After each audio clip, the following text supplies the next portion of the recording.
푸틴은 실제 영화보다 더 영화 같은 이야기로 유명하죠. 상의를 탈의한 채 말을 타거나 호랑이를 마취총으로 제압하거나 선거에서 107%의 득표율을 얻는다거나 하는 이야기 말입니다. 스탈린 이후 가장 오랫동안 러시아를 통치한 인물 바로 블라디미르 푸틴입니다. 막강한 권력을 지닌 러시아 정부국 KGB 출신으로 총리와 대통령을 오가며 20년 넘게 권좌를 지키고 있죠. 우크라이나와의 전쟁, 정치적 자유 억압, 그리고 스스로 만들어낸 액션 스타 이미지까지 그의 이력은 한마디로 정리하기 어렵습니다. 그럼 그에게 숨겨진 재미있는 사실들 과연 어떤 것들이 있을까요? 놀랍게도 푸틴은 어린 시절 지독하게 가난했습니다. 2차 대전 중 아버지는 부상으로 장애를 입었고 어머니는 레닌그라드 포위전 당시 굶어 죽기 직전까지 갔죠. 운수도 안 나오고 쥐가 들끓는 공동주택에서 자랐다는데 그가 어릴 적 취미로 삼았다는 쥐사냥도 다 이유가 있었던 셈입니다. 지금은 13억 달러가 넘는 대저택에 살고 숨겨진 재산이 약 2천억 달러라는 점을 생각하면 인생은 참 알 수 없죠. 모범생과는 거리가 멀었던 학창시절도 눈에 띕니다. 명문학교에 들어갔음에도 지우개를 던지고 숙제는 안 하고 수업 시간에 떠들고 체육 선생님과 자주 싸웠다는 성적표가 훗날 타블로이드지에 공개되기도 했죠. 그런 그가 KGB에 들어가고 싶어서 일부러 법대에 진학했다는 사실은 꽤 흥미롭습니다. 푸틴은 유독 검은띠 8단이자 러시아 최초 타이틀 보유자입니다. 얼핏 대단해 보이지만 여기에는 반전이 있는데요. 그는 사춘기가 또래보다 늦게 와서 무리 안에서 밀리지 않으려고 유도를 시작했다고 직접 밝힌 적이 있죠. 심지어 그는 푸틴 대통령과 함께 유도를 이라는 이름의 책까지 냈습니다.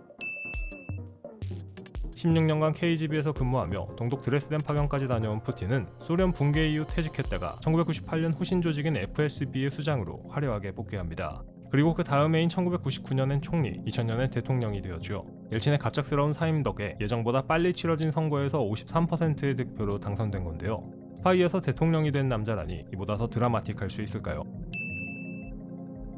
의외로 그가 가장 좋아하는 노래는 비틀즈의 예스터데이라고 합니다. 2007년 타임지 촬영 당시 사진작가가 무심코 던진 비틀즈 이야기에 나도 비틀즈 정말 좋아한다고 답했다는 일화가 있죠. KGB 요원 출신 강경 지도자의 플레이리스트에 비틀즈가 있다는 게 왠지 낯설게 느껴집니다.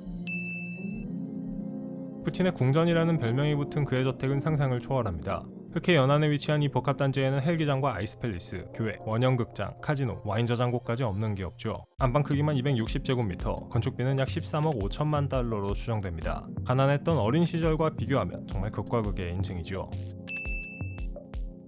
푸틴의 가족들은 베일에 쌓여 있습니다. 1983년 결혼한 아내와 두 딸을 뒀지만 딸들의 얼굴은 러시아 국민들도 거의 본 적이 없다고 하죠. 마치 시진핑의 딸 시밍쩌의 신상이 중국 내에서 공개되는 게 금지되어 있는 것처럼 말입니다. 2013년엔 발레 공연 도중 인터미션 시간에 부부가 함께 이혼을 발표하는 나름 효율적인 이벤트 진행 능력을 보여주기도 했는데요. 이후에는 금메달리스트 체조 선수와의 혼외자 의혹도 꾸준히 제기됐지만 본인은 부인하고 있죠.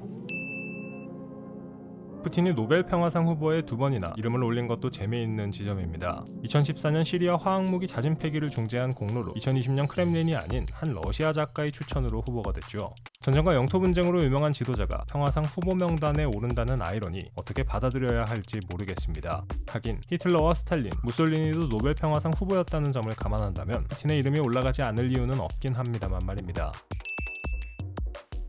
푸틴은 동물을 매우 사랑하는 걸로 알려져 있습니다. 여러 마리의 개를 키우며 정상회담 자리에까지 데려가는가 하면 곰이나 호랑이와 함께 찍은 사진도 수두룩합니다.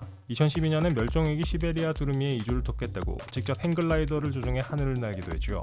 다만 같은 동물 사랑 행보 중에 마취총으로 호랑이를 제압하거나 석궁으로 멸종위기 회색고래를 쏘거나 북극곰에게 위치 추적기를 다는 장면들도 있어서 이게 사랑인지 사냥인지는 여러분의 판단에 맡기겠습니다. 이 정도면 푸틴은 단순한 정치 지도자를 넘어 하나의 만화 캐릭터에 가깝다는 생각이 듭니다.